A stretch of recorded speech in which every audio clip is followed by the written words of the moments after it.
Welcome to Vikas classes. आज हम आपको बताने वाले हैं सर्किल से रिलेटेड कुछ कॉन्सेप्ट के बारे में, साथ ही साथ इससे रिलेटेड क्वेश्चन भी बताएंगे। देखिए, जैसे ये सर्किल है, ये एक सर्किल है, जो बाउंड्री होती है इसे बोलते हैं सरकमफ्रेंस, यानी परिधि बोलते हैं। और ये बीच वाला जो मिडिल पॉइंट होता है, मध्य वाला बिंदु, इसे बोलते हैं सेंटर ऑफ सर्किल, वृत्त का केंद्र, इसे बोलते हैं केंद्र। यानी जो ओ है वो केंद्र है, सेंटर है। और ये ओ ए है, यानी केंद्र से ये परिधि तक की दूरी को बोलते हैं त्रिज्या, मीन्स रेडियस बोलते हैं, जिसको आर से डिनोट करते हैं। और जो बी सी है उसे क्या बोलते हैं? उसे बोलते हैं जीवा, कॉर्ड बोलते हैं, कॉर्ड। और ये जो पी क्यू है, ये क्या है? ये टेंजेंट है। टेंजेंट मीन्स स्पर्श रेखा है। स्पर्श रेखा वो रेखा होती है जो सर्किल पर किसी एक बिंदु से टच करती हुई लाइन जाए, उसे बोलते हैं वृत्त की स्पर्श रेखा, यानी टेंजेंट। और आर जो है वो टेंजेंशियल पॉइंट है, स्पर्शीय बिंदु है। अब जैसे कि अगर जो इस पर कोई अगर कुछ छोटा सा हिस्सा इसका काट लिया जाए, जैसे मान लो ये आर्क काट लिया एम और एन, तो इसको ऐसे एम एन आर्क लिखेंगे। इसे क्या बोलते हैं? आर्क, यानी चाप। चाप क्या होता है? एक परिधि, एक वृत्त का हिस्सा होता है। अब बात करते हैं त्रिज्य खंड क्या होता है। अगर एक सर्किल है, सर्किल के दो रेडियस से और एक चाप द्वारा जो घिरी आकृति है, उसका जो क्षेत्र, ये पूरा क्षेत्र जो होता है, ये एरिया, इसे बोलते हैं त्रिज्य खंड। त्रिज्य खंड, सेक्टर बोलते हैं। और जैसे कि अगर एक ये सर्किल है, सर्किल पर अगर जो एक चाप खींच दिया जाए, यानी एक जीवा खींच दी जाए, यानी एक कॉर्ड खींच दी जाए, तो इस कॉर्ड से ये जो दो हिस्से बने, हर एक को कहेंगे, क्या बोलेंगे? सेगमेंट। सेगमेंट मतलब वृत्त खंड। वृत्त खंड कहेंगे। छोटे वाले को माइनर सेगमेंट, बड़े वाले को मेजर सेगमेंट, यानी लघु वृत्त खंड और दीर्घ वृत्त खंड कहते हैं। अब याद रखिएगा कि अगर एक वृत्त है, यानी एक सर्किल में अगर एक कॉर्ड खींची जाए जो एक सेंटर से होती हुई कॉर्ड जाए, तो इसको बोलते हैं क्या?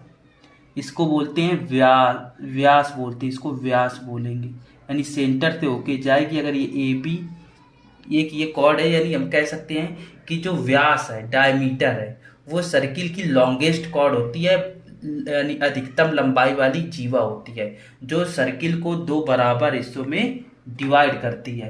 प्रत्येक हिस्से को बोलते हैं अर्धवृत्त। अर्धवृत्त बोलते हैं। तो ये आप याद रखिएगा, सेमी सर्किल बोलते हैं।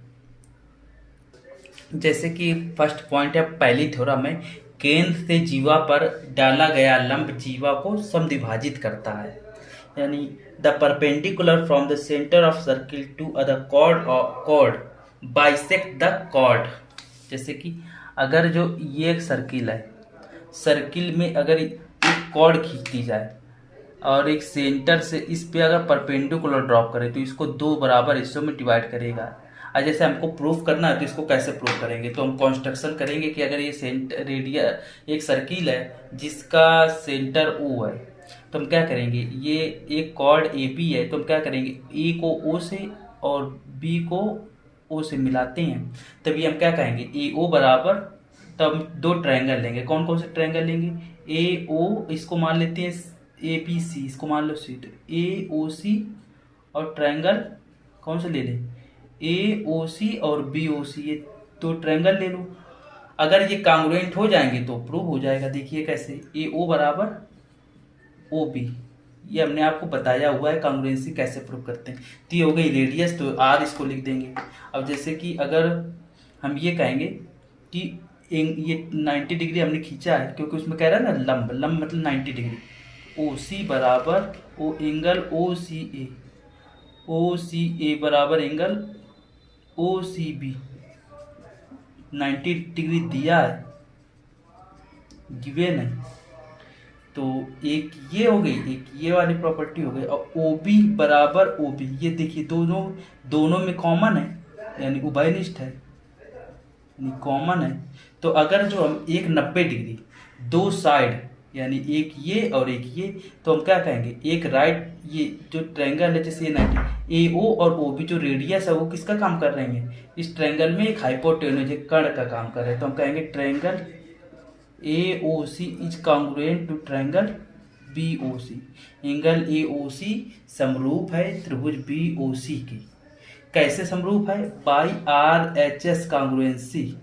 राइट एंगल हाइपोटेन्यूज एक साइड से ये बराबर कॉन्ग्रुएंट हो गई, तो हम कह सकते हैं सो AC बराबर CB by CPCT। Corresponding parts of congruent triangles are equal, यानी जो समरूप त्रिभुज होते हैं उनके सभी पार्ट्स आपस में बराबर होते हैं। तो ये हो गई पहली थ्योरम का प्रूफ।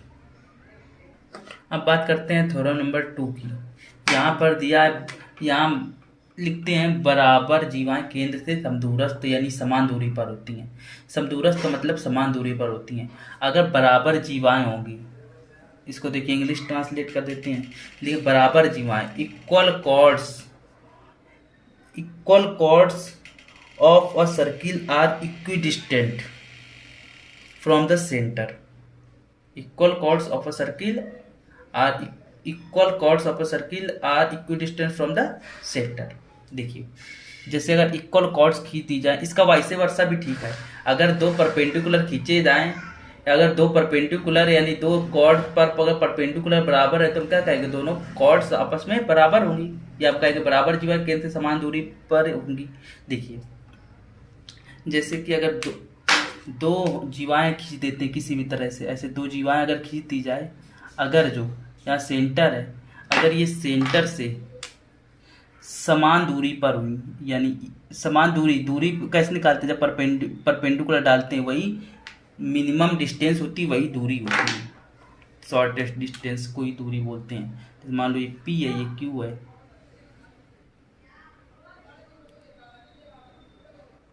इसका नाम देते हैं Q। तो यहाँ पे अब हमको प्रूफ करना है कि ये तो समान दिया है कि बराबर जीवाएं दिया है।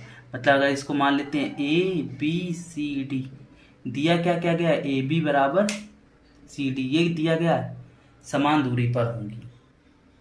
देखिए यहाँ AB बराबर CD हो गया। अगर इसका हाफ कर दें तो यहाँ पे क्या हो जाएगा? अब देखिए अगर सेंटर से परपेंडिकुलर ड्रॉप करते हैं तो ये क्या होगा? बाइसेक्ट करेंगे। हम इसको ऐसे कह सकते हैं AP बराबर CQ, ऐसा भी तो कह सकते हैं। यहाँ से ऐसे इसको मिला दो, इसको भी मिला दो, तो हम ये कहेंगे ये दोनों रेडियस होंगी। ये AO बराबर